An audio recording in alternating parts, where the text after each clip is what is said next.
उपासना कर लो। पर ये बताया क्योंकि इनके अंदर सत्व गुण अधिक है। सूर्य में भी सत्व गुण की अधिकता है, चंद्रमा में भी है, कुछ थोड़ी कम है, पर अग्नि में भी कम है, पर सत्व गुण की अधिकता है। हमारे में इतना सत्व गुण नहीं है, और ईंट पत्थर में तो सत्व गुण है ही नहीं, तमोगुण ही तमोगुण है। इसलिए ईंट पत्थर की उपासना नहीं हो सकती, हमारी उपासना नहीं हो सकती। इन तीनों में सत्व गुण की अधिकता होने से इनकी उपासना हो सकती है। इनको कहते हैं उपास्य। और जिसमें सत्व गुण की कमी है हमारे में, जीव में, इसलिए उसको उपासक कहा गया है कि वो उपासना करता है। उसी बात का थोड़ा सा अंश रह गया था जाती है उसको सिखाया, तो मैं उसे बोलूंगी कल शाम को आने के बजाय कि कल सुबह भगवान आएगा। गौ माता दो तरह से प्राप्त हो सकते हैं। तो कल शाम को जल्दी बुलाना, हम कितने बजे एक निकलेंगे? उपासना 9:30 के बजे द्वारा। ट्रेन है, तो हम कितने 6 बजे भक्त निकलेंगे? जो है वो उपासना के नहीं, द्वारा क्योंकि 9:30 भगवान की को फ्लाइट है, प्राप्त करता है। तो 7:30 पहुंचना चाहिए वहाँ पे, तो 5:30 निकलना चाहिए। और जो है ना? जिज्ञासु है, परमात्मा के स्वरूप को जान करके मोक्ष देख लेंगे, तो उसको प्राप्ति 4 बजे बुला करता है, लो, या फिर ये कि कल उसके लिए सुबह उपासना की बात नहीं कही गई है। उसके लिए बना तो मैं भी सकती हूँ, ज्ञेय पर उसको तत्व सिखाना जानना है। उसको ज्ञेय अब माने क्या बनाना है? जो जाना जाता हाँ, है, अभी आप ज्ञेय बताओ, अगर तत्व। वो कल सुबह आ जाती है तो परमात्मा का हमसे स्वरूप थोड़ा मतलब कैसा बना है लेते हैं कुछ हल्का। ये जान लिया, तो पता लग जाएगा कि वही स्वरूप और अगर वो कल सुबह मेरा नहीं भी आती है, फिर जीव का भी है। बनना उससे भी कर। तो द्वैत की मैंने वही समाप्ति बोला, हो मैंने गई, तो कुछ लाइट मोक्ष हो मैं गया। बोला था ना, तो एक कोई सब्जी तो मंगा जो अंश रह गया था उसी अंश को आज हम करेंगे। उसमें तत् और त्वम दो शब्द हैं। हाँ, पढ़े हैं ना तेरे पास वो आप लोग मोक्ष के लिए हाँ, तत्व और त्वम की एकता, वो कि अच्छा तत्व भी वही तो है और साबुदाना त्वम मेरे भी पापा वही को तो है। अच्छी भी बहुत लगती है, तत्वमसि, ये महावाक्य तो 4 साबुदाना की खिचड़ी महावाक्यों बनवा में लो, से और एक एक सब्जी महावाक्य भी है। बनवा लो उससे, भिंडी ना छांदोग्य उपनिषद में चलेगा, या इसको लिया गया है। नहीं चलेगा। अगर मैंने साबुदाना नहीं खाया तो तो मैं त्वम पदार्थ को हम बताते हैं सोच पहले। यार इसके साथ खा लेंगे ना कुछ और रोटी बनवाऊंगी, और थोड़ी 3-4 रोटी त्वम बनवा पदार्थ जो है, लेंगे। तम का मतलब मैं, आलू के बहुत अच्छे बनते हैं। फिर कल उसकी उपाधि क्या है? फिर हम ले जाएंगे या तो फिर आलू का पराठा। उपाधि का मतलब ये है कि वो आलू तो वास्तविक उससे एक स्वरूप सब्जी नहीं और है। वो साबुदाने की खिचड़ी बना दो, बस ये बहुत है। त्वम की उपाधि 3-4 रोटी मन है, क्योंकि वो उसके साथ खाते जुड़ा हुआ है। हैं, हम रोटी भी खाते हैं। इंद्रियां हैं, हाँ, क्योंकि ये खिचड़ी और वो इन मन और इंद्रियों के साथ विषयों का भोग करता है। से चावल भी पड़ेंगे, यहाँ अगर हम चावल ये बना पहले भगवान बता या फिर चुके हैं 4-5 रोटी बनवा लें, पिछले श्लोक में। 4-5 रोटी भी बनवा लेती हूँ, चावल तो उनको भी बनवा लेंगे उसमें, ठीक है। कि जो त्वम है, बस ये बनवा मैं भी बोलूँ फिर साबुदाना, हाँ यानी जो आत्मा है, सब चीज़ें से पहले रोटी। वो इस मन और इंद्रियों के साथ जुड़ करके कितने बजे आते हैं? 7-2 घंटे। विषयों का भोग करता है। आत्मा विषयों का भोग नहीं करता, वो किसी के साथ जुड़ता भी नहीं है, मैं अभी इसके बाद वो परंतु वाटरमेलन काट अविद्या के कारण 6 वो बजे इनको कैसे अपना भूख लगी मानता है कि ये भी मैं हूँ। अरे वो तो, और तो वो तो ये आपस में उपाधियां हैं, वो खराबी हो गई है किसी में को। ये वास्तविक स्वरूप नहीं है, उपाधि है, ओढ़ी हुई है, उतार देनी चाहिए। तो टाइम मिलता नहीं है, हाँ उससे फिर रायता भी काट दो, और रायता भी बन सकता है इसी तरह से ईश्वर उसके की भी साथ। उपाधि है। वेजिटेबल में उससे वेजिटेबल कटवा देती हूँ सूर्य, चंद्रमा, अग्नि, अंकल को पसंद है मीठे ये बच्चे। ईश्वर की उपाधि है। कस्टर्ड भी तो है। हाँ कस्टर्ड भी है, सामान तो बहुत है, ऊपर से तूने मूंग भी भक्त के लिए जो तो उपासक कल है मैंने सोचा था कल ब्रेकफास्ट उसको बताया है कि वो उपाधि के अंदर जो उपहित है, तो मतलब कौन है उपहित? भगवान। व्हाट उपाधि के माध्यम से सामने तो होगा सूर्य, सामने तो होगा चंद्रमा, सामने तो होगी अग्नि, पर उसके अंदर जो तेज होगा, जो उसका प्रभाव होगा, वो किसने डाला होगा? भगवान ने डाला है, परमात्मा ने डाला है। तो उसकी उपासना होगी, इनके माध्यम से होगी, उपाधियों के माध्यम से होगी।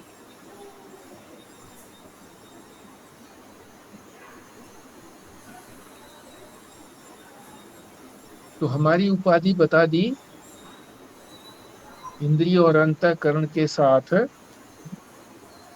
इंद्रिय और अंतःकरण कहो या मन कहो, उनके साथ ये विषयों का भोग करता है। तो उन सबके अंदर जो प्रकाश डाला हुआ है वो परमात्मा ने ही डाला है, भगवान ने ही डाला है।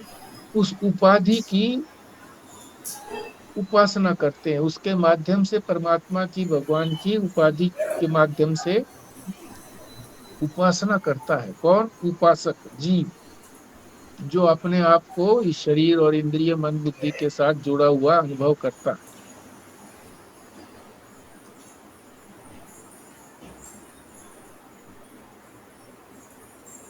किसकी उपासना कर रहा है? उस तत्व की, तत्व की, तत्पद की, परमात्मा की। तत्व माने वो माने कौन? भगवान, परमात्मा। ये तो बता दिया भक्त की बात, जो उपासक है।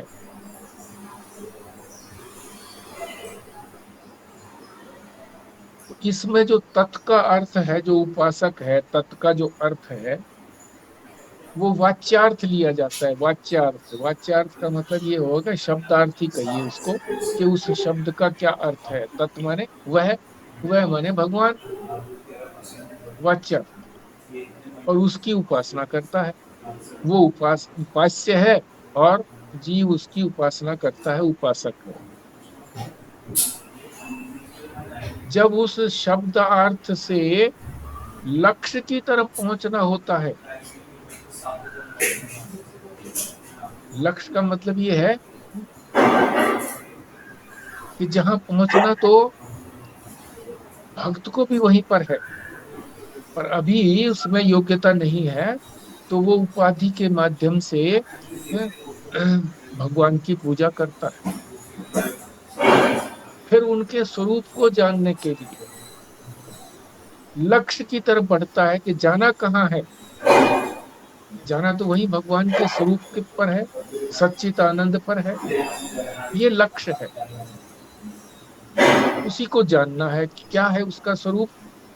और ये भी पता लगेगा कि मेरा भी वही स्वरूप है, शास्त्र बताएगा कि तुम्हारा भी स्वरूप सच्चित आनंद है।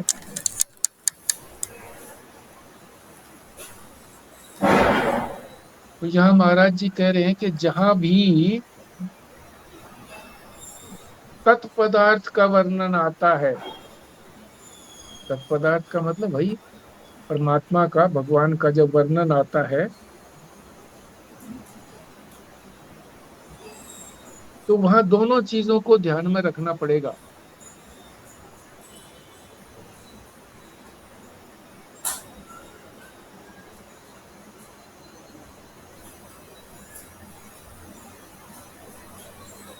उपासक की दृष्टि से तत्पद के विषय में जब कहा जाता है, तब वो उपासक की दृष्टि से उपास्य का स्वरूप बताया जाता है, उपास्य का स्वरूप अलग समझ करके कि ये स्वरूप है उपास्य का, है भगवान का, ये स्वरूप है। अलग समझता है उसको कि ये उसका स्वरूप है, और मेरा क्या स्वरूप है?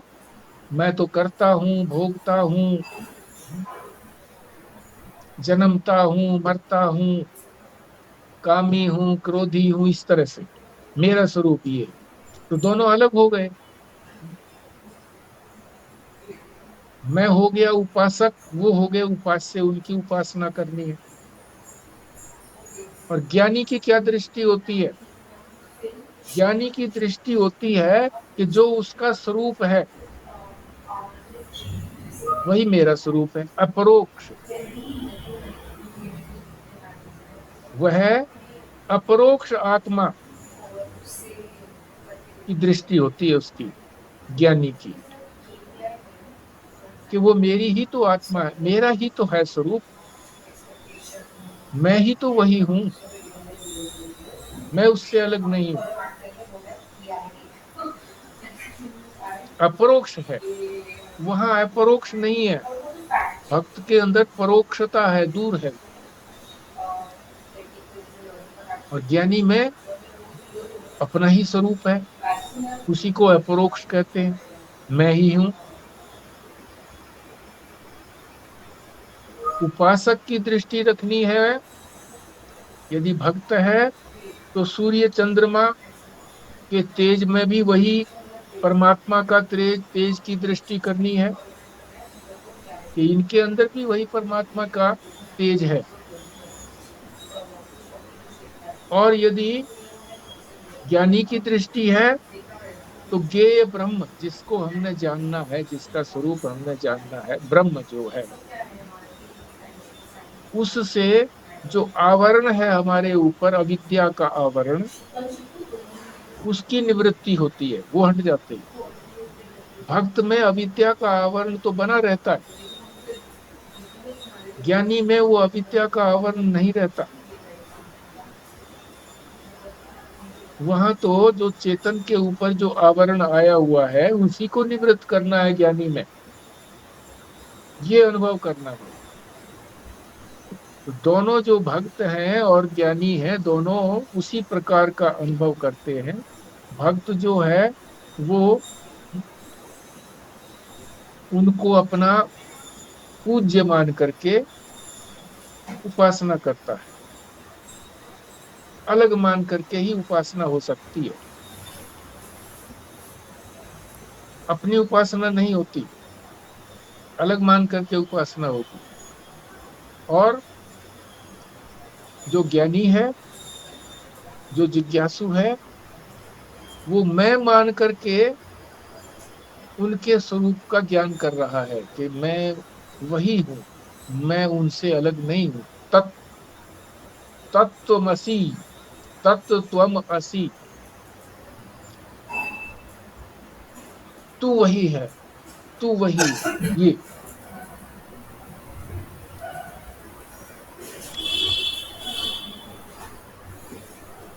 तो ये पिछले श्लोक का जो अंश रह गया था वो इसी बात को बता रहा था, तत् और त्वम की बात बता रहा था, भक्त और भगवान की बात बता रहा था, उपास्य और उपासक की बात बता रहा था।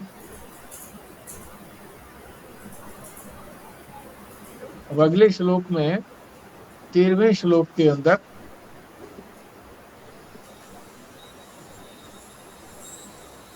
महाराज जी बता रहे हैं कि जितने भी धर्म हैं, चाहे अपने धर्म हो देशी या विदेशी, सबके अंदर प्रकाश जो है वो परमात्मा का जो प्रकाश है,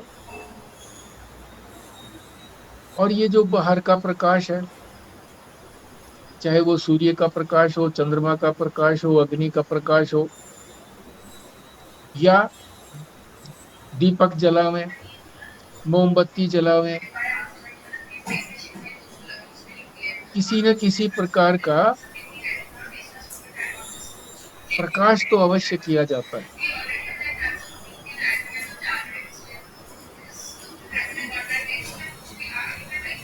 परमेश्वर की जब भी पूजा करना हो तो प्रकाश करते ही हैं, चाहे ईसाई मत हो, चाहे मोहम्मदन हो, कोई भी मत हो।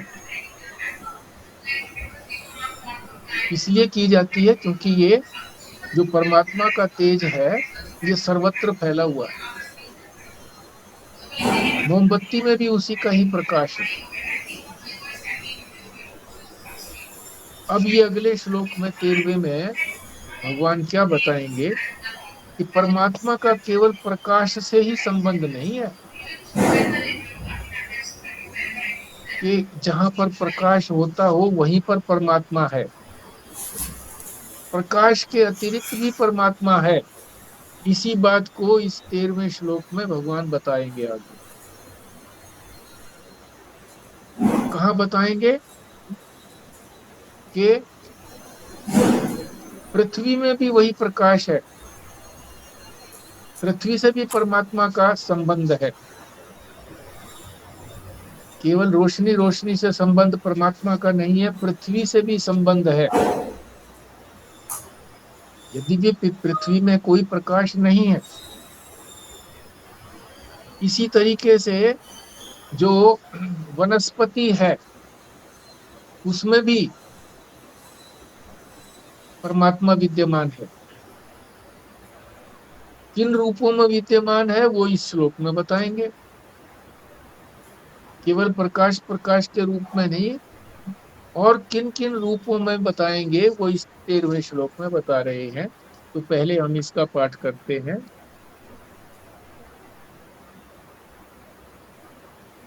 गामा आविश्य च भूतानि धार्या अहम ओजसः पूषणामि च औषधि सर्वः सोमः भूत्वा रसात्मकः। जी, भारद्वाज साहब। जी। गामे आविश्य च भूतानि धारयामि अहम ओजसा पुषामि च औषधीय सर्वाः सौम्य भूत्वा रसात्मक। संजीव शर्मा जी।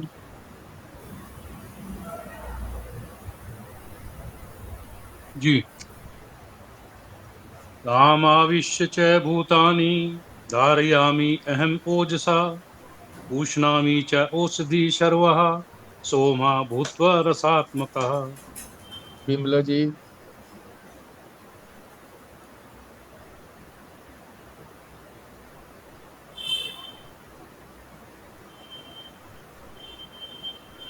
रेणु प्राशद जी। जी।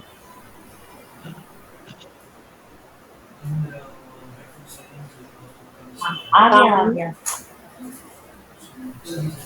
बहुत देर में पहुंच सकता है आपका। भूतानि धारयाम्यहमोजसा पुष्णामि चौषधीः सर्वाः सोमो भूत्वा रसात्मकः। हाँ, बोलिए जी बिमला जी।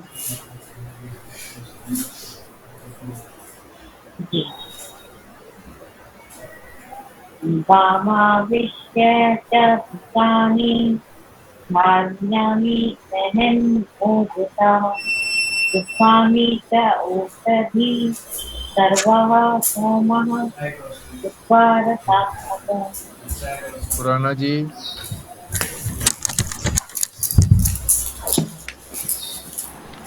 गाम आविश्य च भूतानि धारयामि अहम ओजसा पुष्यणामि च औषधि सर्वा सोम भूत्वा रसात्मका।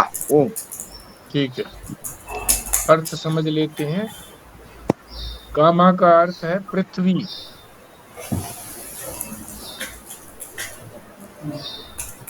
आविश्य का मतलब होता है प्रवेश करना। हाँ, मैं रह गई इसमें जरा। हाँ, बोलिए। गामाविश्य च भूतानि धारयाम्यहमोजसा पुष्णामि चौषधीः सर्वाः सोमो भूत्वा रसात्मकः। गामा का अर्थ है पृथ्वी। आविश्य का मतलब होता है उसके अंदर आविष्ट हो जाना, प्रवेश कर जाना।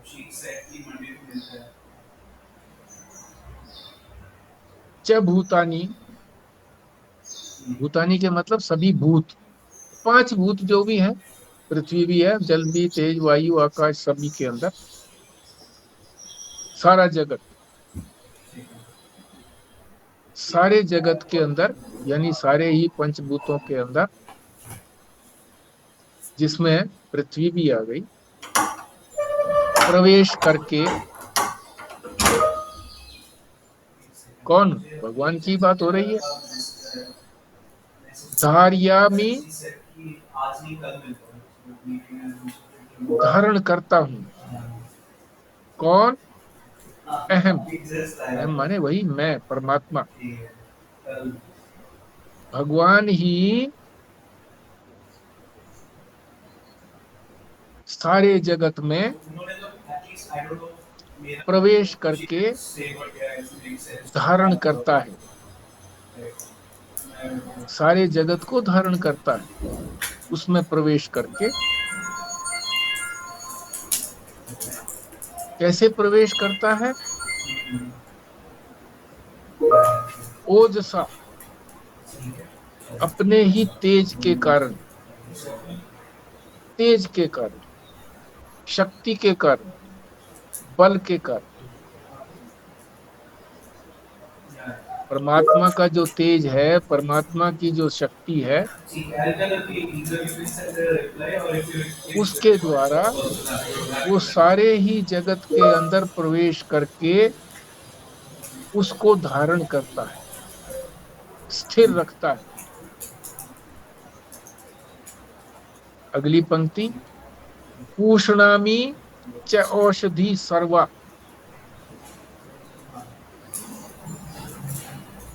सारी ही वनस्पतियों के अंदर, औषधि, औषधि माने वनस्पति, सारी वनस्पति आ गई, जिसके अंदर फसलें भी आ गई, पेड़ पौधे भी आ गए, जड़ी बूटी भी आ गई। पूषणामी, पुष्ट करता हूं, कौन करता है, वही भगवान करता है। सारी ही औषधियों के अंदर प्रवेश करके वो उनको पुष्ट करता है।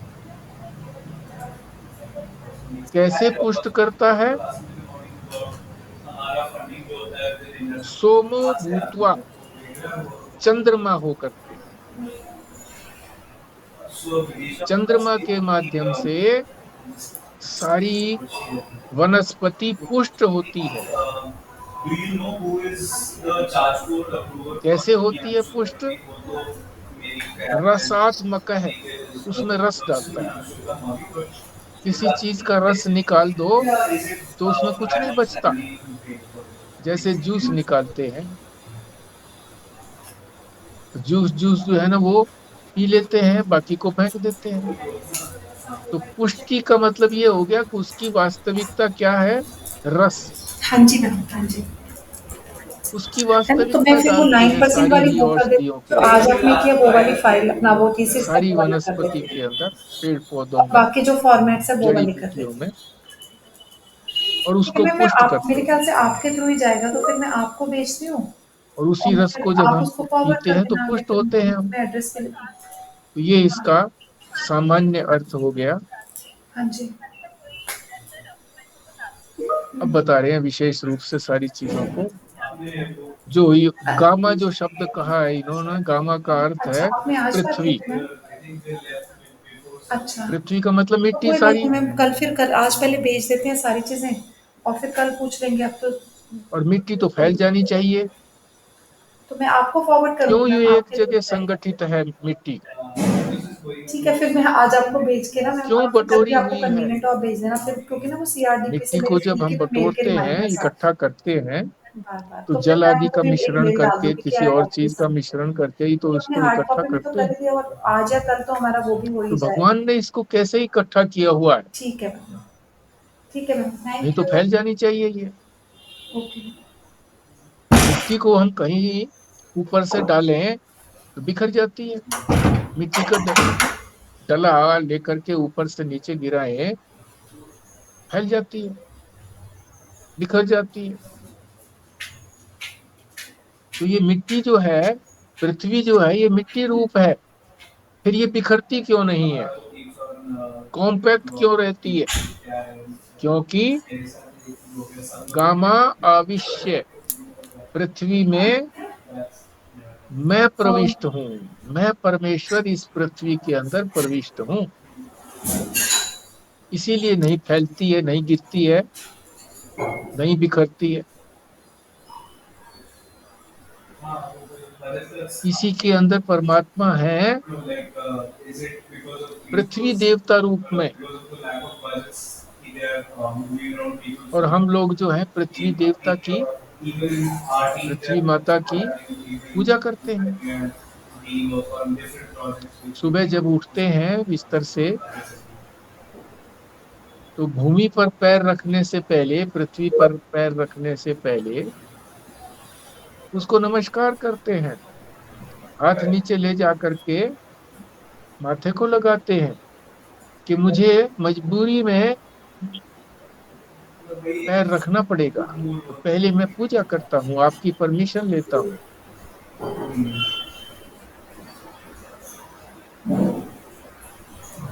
पृथ्वी देवता है वहां,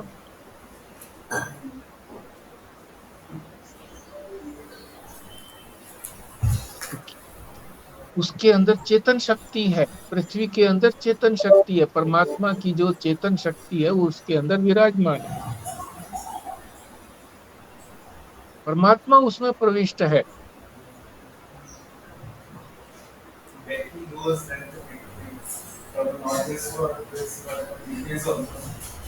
तो हम परमात्मा उसमें प्रविष्ट है ऐसा क्यों माने हम? क्योंकि वो सारी पृथ्वी को समेट करके रखता है, पटोर करके रखता है, कॉम्पैक्ट रूप में रखता है, नहीं तो बिखरी रहती है, मिट्टी तो बिखरी रहती है।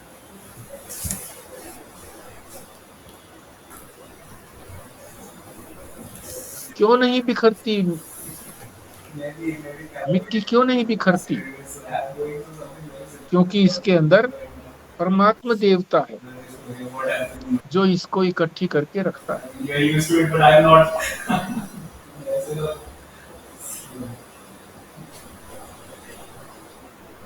और भी समझा रहे हैं कि हमारा शरीर, शरीर से समझाया जा रहा है, हमारे शरीर के अंदर अनेक कीटाणु भी हैं,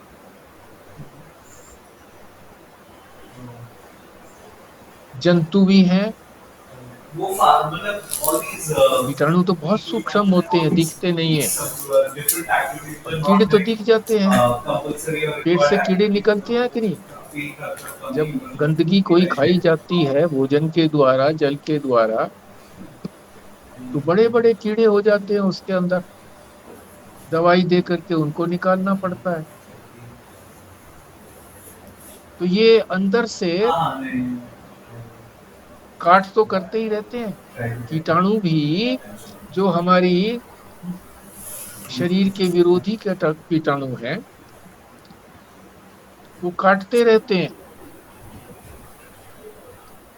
अंदर से हमारा अहित करते रहते हैं। और इसी तरह से जो जीवाणु है वो भी करते रहते हैं, इसी तरह से आघात करते हैं, आघात काटते रहते हैं लगातार। और हमारा शरीर जो है उसका बचाव करता रहता है कि हमारे शरीर के अंदर भी ऐसी शक्ति है जो उससे बचाव रखती है। नहीं तो इतने सारे कीटाणु होते हैं, आदमी एक मिनट भी नहीं बच सकता। हमारा शरीर बिखरता नहीं है, फिर भी बना रहता है। क्यों? कि इसके अंदर जीवात्मा है, जीवात्मा यानी आत्मा ने अविद्या से जिसको अपना जीव समझ लिया है, शरीर को अपना समझ लिया है, तो इसका बचाव रखेगा ही वो, जब अपना समझा है तो। और जब ये जीवात्मा निकल जाता है तो इसको बैठाओ, जीवात्मा जब निकल गई, प्राण निकल गए, तो बैठाओ तो बैठता भी नहीं है, इधर उधर गिरने लगता है।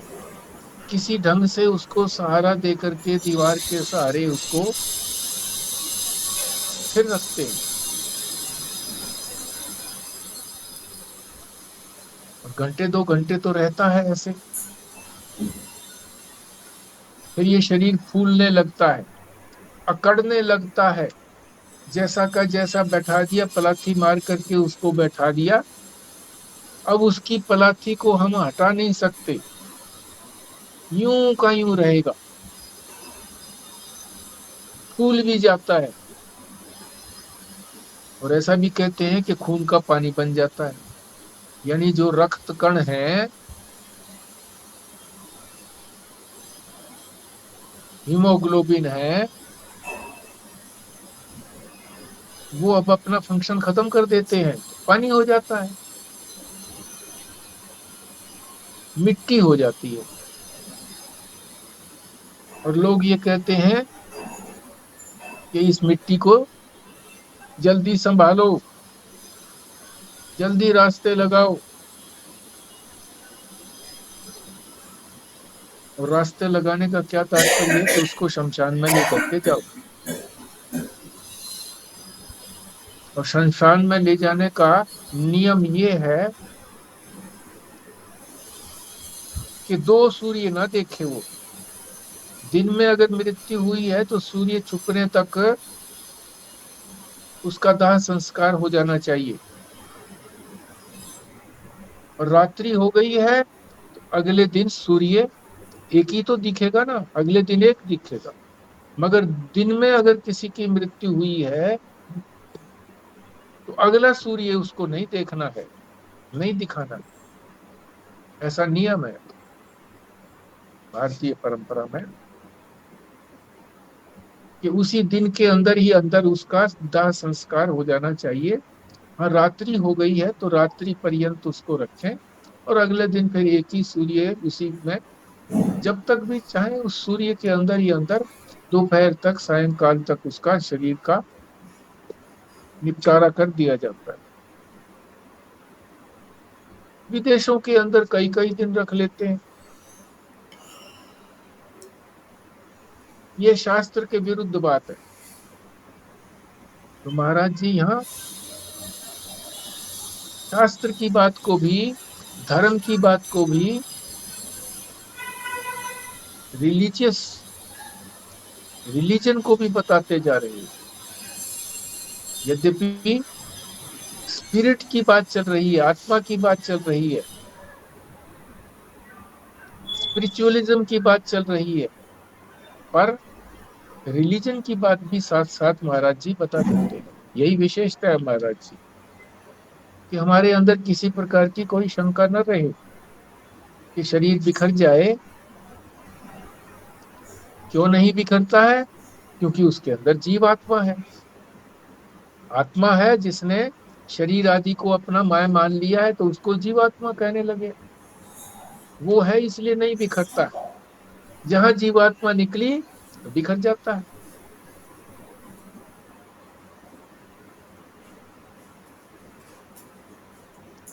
हमारे शरीर के ऊपर तो फिर भी चमड़ी का ढक्कन है।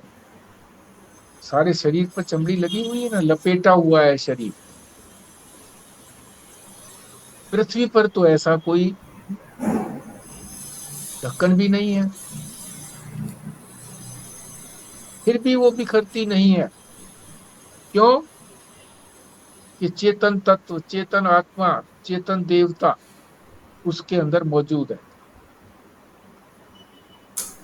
तो यही बताया है अभी तक कि भगवान केवल प्रकाश प्रकाश रूप से विद्यमान नहीं है,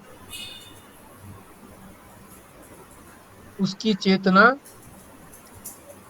जो प्रकाशमान नहीं है उनमें भी विराजमान है, पृथ्वी में भी विराजमान है चेतन देवता। और बिखर बिखरने की ही बात नहीं है, धारण भी करता है। भूतानी गामा अविश्य, अविश्य तो है ही, उसके अंदर प्रवेश तो है ही, प्रवेश करके धारण करता है। धारण करने का मतलब ये है कि उसको स्थिर रखता है। पृथ्वी के ऊपर 8 अरब लोगों की जनसंख्या है, पशु पक्षी कीट पतंग आदि हैं, पेड़ पौधे हैं, समुद्र के अंदर कितने जीव हैं, मछली आदि। तो कितना वजन हो गया? अपना वजन तो सहारती है पृथ्वी, अन्य सभी का वजन भी सहारती है, फिर भी स्थिर है, नीचे नहीं गिरती। पृथ्वी नीचे नहीं गिरती। हमारा शरीर जो है वो गिर जाता है जीवात्मा निकलने के बाद, और ये धारण किए रहती है, गिरती नहीं है। यही तो धंस जाना चाहिए, इसको जल के अंदर नीचे धंस जाना चाहिए, खाली स्थान में धंस जाना चाहिए।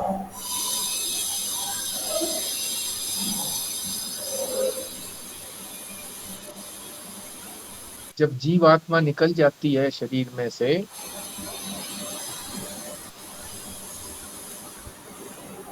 तो वो अपना शरीर का बोझ ही नहीं संभाल सकता, और ऊपर वजन तो क्या संभालेगा। क्या हम ऐसा कह सकते हैं कि जैसे जो शरीर है वो खाली पृथ्वी से नहीं बना, बाकी और 4 तत्व भी हैं, जबकि पृथ्वी तो खाली पृथ्वी से बनी है। तो इसलिए भी क्योंकि बाकी सबके भी कैरेक्टरिस्टिक अलग अलग हैं, किसी के वॉल्यूम की बात है, किसी में एटम्स के स्पेसिस की बात है, तो इसलिए पृथ्वी के अंदर तो वो जैसे सॉलिड है और उसकी जो भी संरचना है, इस वजह से वो उस तरह से बिहेव करती है, और जो जीव का शरीर है वो 5 तत्वों से बना है। ऐसा नहीं है, पृथ्वी भी पंचभौतिकी है। पृथ्वी तत्व इसमें ज्यादा है, बस इतनी बात है। पृथ्वी तत्व आधा है, और बाकी तत्व ही है इसके अंदर। 1/8, 1/8, 1/8, 1/8, इस तरह से पंचीकरण किया हुआ है ना। ये पांचों तत्वों से ही मिलकर के बने हैं सभी, चाहे देवी देवता हो, चाहे मनुष्य हो, पशु पक्षी हो, और ये पृथ्वी भी हो। इसी तरह से जल भी पांचों तत्वों से बना है, पर उसमें जल तत्व की अधिकता है, आधा वो है। इसी तरह से तेज, उसमें भी पांचों तत्व हैं, पर अग्नि तत्व उसमें आधा है। इसी तरह से वायु, उसमें भी पांचों तत्व हैं, पर वायु तत्व आधा है। इसी तरह से आकाश, सभी मैं भी हाँ यही कहना चाहती हूँ कि पृथ्वी और हमारे शरीर में दोनों में ही पांचों तत्व हैं, पर जो कॉम्पोजिशन है, जो परसेंटेज है, वो अलग अलग है। शायद इसीलिए दोनों का बिहेवियर अलग अलग है। नहीं, यहाँ तो यही बता रहे हैं कि उसके अंदर चेतन तत्व परमात्मा विद्यमान है, इसीलिए ये सारे क्रियाएं हो रही हैं। नहीं तो कोई भी क्रिया नहीं होगी, बिखर जाएगी, पृथ्वी भी बिखर जाएगी, कॉम्पैक्ट नहीं रहेगी। परमात्मा तत्व होने के कारण ही वो कॉम्पैक्ट है, जुड़ी हुई है, बिखरती नहीं है।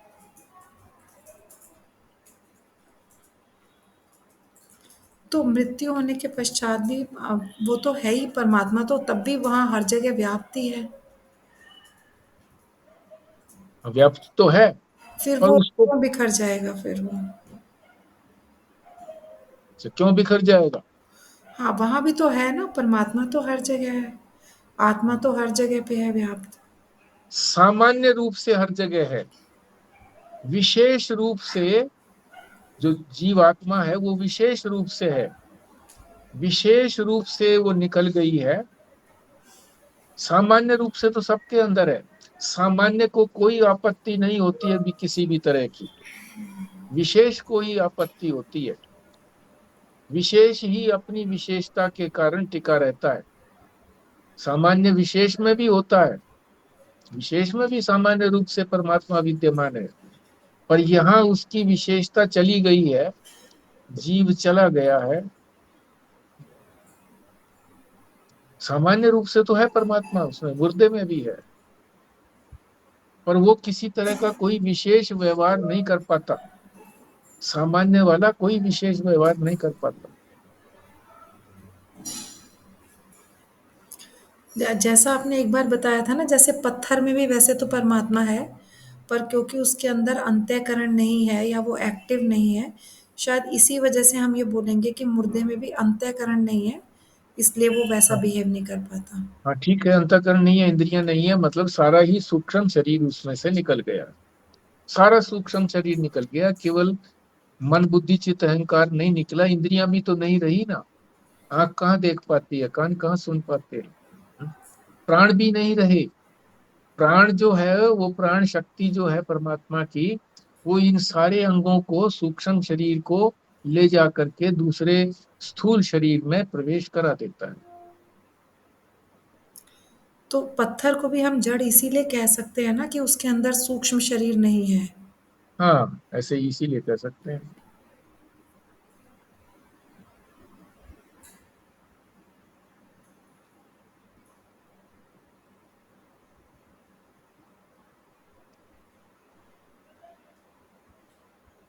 मुर्दे के अंदर वजन को लेने की शक्ति नहीं, अपना ही वजन नहीं सहार सकता।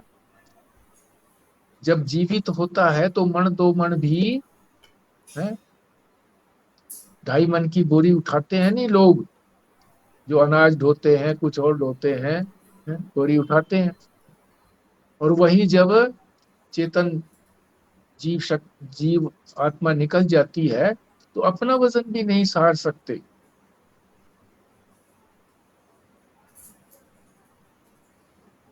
खाना तूने भिगो दिया वो? मुर्दे के अंदर वजन लेने खाना की शक्ति नहीं है और भिगो दिया? जीवित में है। इसी प्रकार इतने प्राणियों का वजन लेकर के पृथ्वी नीचे गिरती नहीं है, क्योंकि पृथ्वी को पृथ्वी देवता धारण किए हुए हैं। वही तो कह रहे हैं भगवान भी, मैं धारण करता हूं।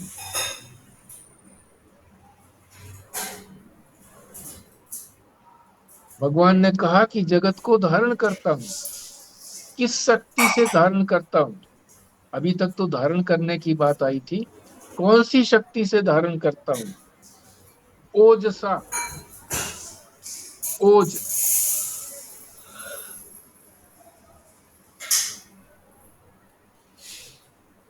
ओज कहो, शक्ति कहो, बल कहो, परमात्मा के अंदर जो शक्ति है, जिसको माया भी बोलते हैं, वो विद्यमान है, इसलिए वो धारण करता है। और हमारे अंदर ओज उतना नहीं है, पृथ्वी के अंदर ओज है, इसीलिए पृथ्वी की पूजा होती है, क्योंकि वो सत्वगुणी है। हमारे अंदर उतना सत्वगुण नहीं है। क्यों नहीं है? क्योंकि हमारे अंदर कामना है और राग है। कामना और राग से युक्त हम हैं,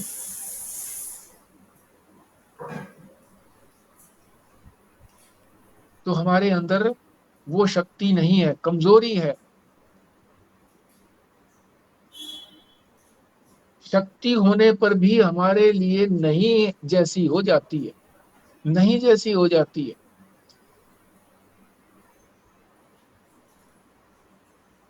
महाराज जी ने तो कोई वो विज्ञान का प्रयोग भी बताया हुआ है इस पुस्तक के अंदर, कि मेंढक के हाथ में बिजली का करंट लगाया और लगाया, तो उसको छोड़ करके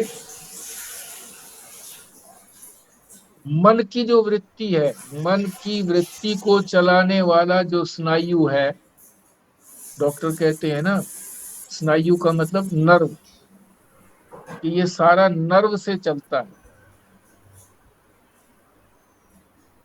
हमारा शरीर नर्वस सिस्टम जो है ना, इसमें मुख्य है, जिसका केंद्र जो है वो मस्तिष्क है, और रीढ़ की हड्डी जो है ना वो बाईपास कहिए उसको एक्शन में वो आती है, शक्ति वहां से मिलती है। जो स्नायु हैं जो नर्व है, इसको कौन चलाता है? नर्व को भी मन की वृत्ति चलाती है, मन की वृत्ति। जब मन को सुन्न कर दिया जाता है, बेहोश कर दिया जाता है, इंजेक्शन दे करके, रीढ़ की हड्डी में इंजेक्शन देते हैं कि नहीं देते हैं, तो सारे नीचे के अंग जो है ना वो सारे सुन्न हो जाते हैं। फिर कितनी काट पीट करो कोई बात नहीं। इसी तरह से मस्तिष्क के अंदर अगर वो सुन्न करने की शक्ति दे देते हैं, बेहोश कर देते हैं, तो कहीं भी हृदय के अंदर और कहीं भी चीर फाड़ करो कोई पता नहीं लगता। मन को सुन्न किया जाता है, मन चल रहा है उनके अंदर, तो मन को ज्ञान नहीं रहता। फिर तो मन की वृत्ति जो है को चलाने वाला जो स्नायु है, नर्व है, मन में वृत्ति तभी बनेगी जब स्नायु के माध्यम से, जब मन को ही, स्नायु को ही उन्होंने बेहोश कर दिया तो मन भी वहां नहीं चलेगा। सुख दुख सारा मन को ही होता है। या कई बार ऐसा भी करते हैं कि बहुत ज्यादा पीड़ा हो रही है तो नस को काट देते हैं, उसको फीड करने वाली जो नस होती है उसको काट देते हैं, तो वो गति नहीं करती।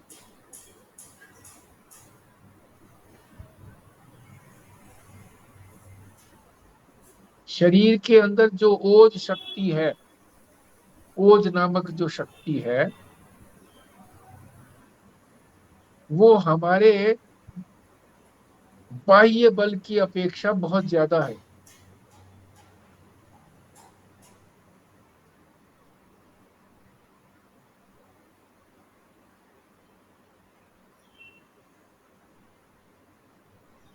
इसीलिए योगियों का, योगी जो कहते हैं कि हम जो भी भोजन करते हैं, योग के अंदर बताया है, आयुर्वेद के अंदर भी बताया है कि 7 धातुएं होती हैं। रस, जो भोजन किया उसका रस बनेगा, रस से फिर रक्त, रक्त में परिणित होगा, रस रक्त, मांस, मांस बनेगा, मेद, चर्बी बनेगी, अस्थि बनेगी, उससे फिर आगे हड्डी बनेगी, मज्जा जो है हड्डी के अंदर पीला पीला पदार्थ होता है वो छटा वो हो गया, और 7वां जो है वो शुक्र, वीर्य। ये 7 धातु है। और ये अंतिम धातु है, शुक्र जो है, ये वीर्य जो है, ये अंतिम धातु है। इसको जो योगी कहते हैं कि इसमें अगर कामना ना आए, हम अगर मन में कामना ना लाएं, किसी से भी राग ना रखें, सन्यासी जो है, वैराग जो योगी है, वो संसार से राग को हटा देता है और काम वासना को वो अपने अंदर प्रवेश नहीं करने देता।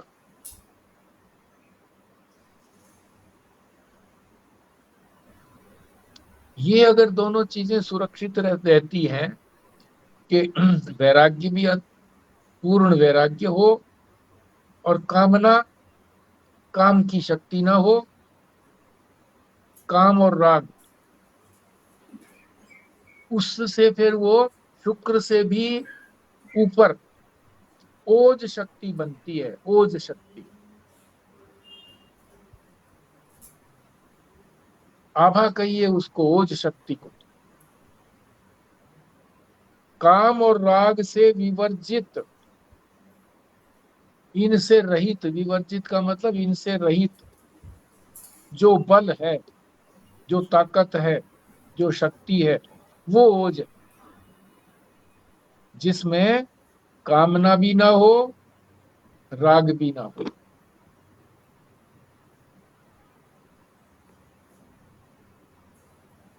उससे जो बल है वो ओज है,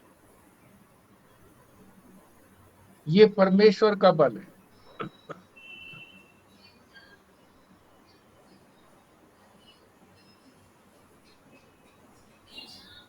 काम और राग आने के बाद परिच्छिन्न हो जाता है। वही चेतन तत्व हमारे में है, पर हमारे अंदर जब कामना और राग है तो हम परिच्छिन्न हो जाते हैं, इस शरीर के अंदर ही सीमित हो जाते हैं। योगी के अंदर कामना और राग नहीं है तो इस शरीर के अंदर ही सीमित नहीं रहता, वो अपने सूक्ष्म शरीर को जहां चाहे वहां ले जा सकता है। और इसका साक्षात वर्णन हमने शुकताल के महात्मा रामधारी जी से प्रत्यक्ष, उनके मुख से हमने, बड़े सरल महात्मा थे, उनके प्रत्यक्ष मुख से हमने सुना कि वो इसमें से निकल गया, सूक्ष्म शरीर निकाल करके लेके चले गए और जर्मनी की लड़ाई को उन्होंने सीमा पर जाकर के देखा और फिर वापस आ गए। यद्यपि उनको वापस अपने शरीर में आने में कठिनाई हो गई, क्योंकि उन्होंने जिन गुरु से ये विद्या सीखी थी, अपने सूक्ष्म शरीर को निकालना, वो कश्मीर के कोई योगी थे, उनसे सीखी थी। और उन्होंने कहा था कि मेरे समक्ष तो ऐसे निकल जाना, बाद में ऐसा प्रयत्न मत करना। और उनके मन में आया कि मैं जर्मनी की लड़ाई को देखता हूं, उन दिनों में जर्मनी की लड़ाई चल रही, तो निकल गए थे, तो बड़ी कठिनाई से अंदर प्रविष्ट हुए।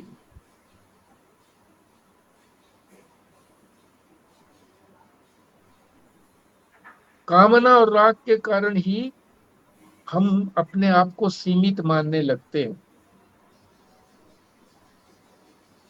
इस स्थूल शरीर से पहले सूक्ष्म शरीर है, सूक्ष्म शरीर को ही हम मैं मानते हैं। और योगी जो है उस सूक्ष्म शरीर को केवल अपने इसी शरीर के अंदर सीमित नहीं समझता, जहां चाहता है वहां चला जाता है। इसीलिए वो अनेक चमत्कार भी दिखा सकता है। यद्यपि ज्ञान मार्ग में उन चमत्कारों में फंसने की बात नहीं कही गई है, मगर ये भी बहुत बड़ी बात है।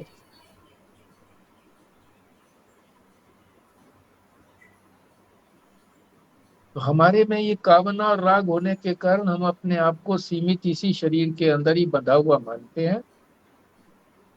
और जो कामना और राग से रहित है वो किसी भी शरीर में प्रवेश कर सकता है। तो आदि गुरु शंकराचार्य की जब बहस हुई थी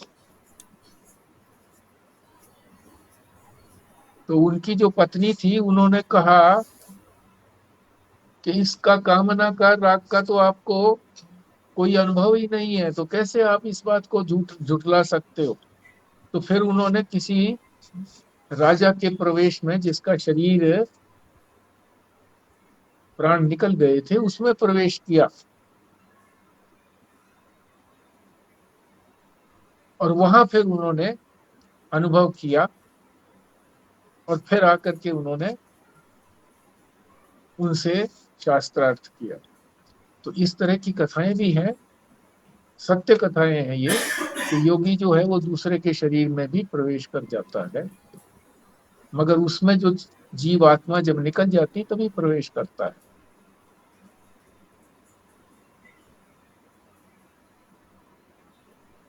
तो ये जो ओज है, तो परमात्मा के ओज के कारण ही ये सारी पृथ्वी को धारण किए हुए है और पृथ्वी सारे वजन को धारण किए हुए है। क्यों? क्योंकि उसमें ये ओज है। तो पहले तो प्रवेश की बात बताई थी, कामाविश्य, कि सारे ही जगत के अंदर वो प्रविष्ट है।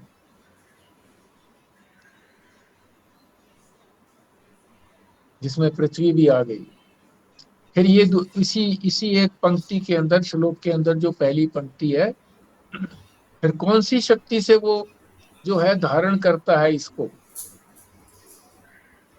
ओज से, अपनी दूसरी जो शक्ति है ओज की। तो पहले धारण को बताया, फिर ओज शक्ति को बताया कि ओज शक्ति से वो अनेकों काम कर लेता है, पर उसमें काम और राग नहीं है।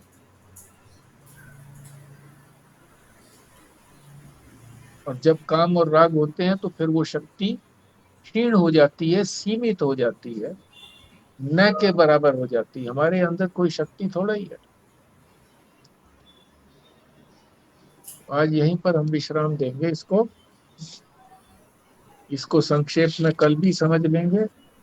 आगे जो दूसरी पंक्ति, जो औषधियों के अंदर जो पुष्टि करने का कौन करता है? पुष्टि परमात्मा ही करता है। और किसके द्वारा पुष्टि होती है? वो चंद्रमा के द्वारा पुष्टि होती है। चंद्रमा जो है उनके अंदर रस भर देता है। इसको हम फिर कल करेंगे। इसका भी रिवीजन कर लेंगे। पृथ्वी का जो बताया कि पृथ्वी में प्रवेश करके देवता रूप से उसकी उपासना की जाती है और उसको धारण भी किए रहता है ओज रूपी शक्ति के द्वारा।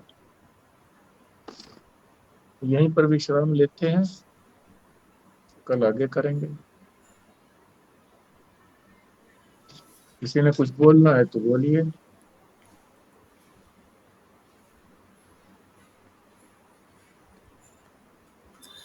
ये जो आपने बताया ना कि कामना और राग की वजह से सत्वगुण नहीं आ पाता, तो जैसे कामना और राग तो वैसे रजोगुण के कैरेक्टरिस्टिक हैं, तो फिर हमें मोह भी कह देना चाहिए ना, ताकि मतलब अगर तमोगुण भी होगा और रजोगुण भी होगा तो फिर सत्वगुण नहीं आएगा। मतलब मोह, राग और वो कामना, उसकी वजह से सत्वगुण नहीं आ पाता, क्योंकि रजोगुण और तमोगुण दोनों हैं। हाँ, रजोगुण तमोगुण दोनों हैं। हाँ, और अधिकता में है। फिर तमोगुण तो मोह की वजह से आता है ना, तमोगुण हाँ, तो। मोह की वजह से। काम और राग हैं तो हमारे में रजोगुण अधिक है। सतोगुण भी है मगर वो थोड़ा है। तमोगुण भी है मगर वो थोड़ा है। तो रजोगुण ही इसको दबा करके कामना और राग की उत्पत्ति कर रहा है।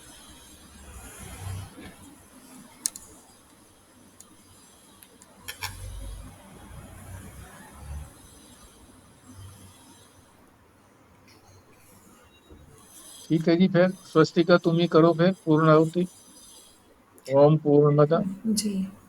ॐ पूर्णमदः पूर्णमिदं पूर्णात् पूर्णमुदच्यते पूर्णस्य पूर्णमादाय पूर्णमेवावशिष्यते।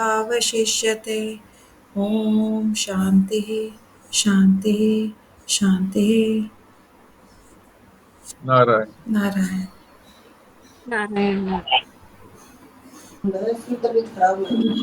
नारायण।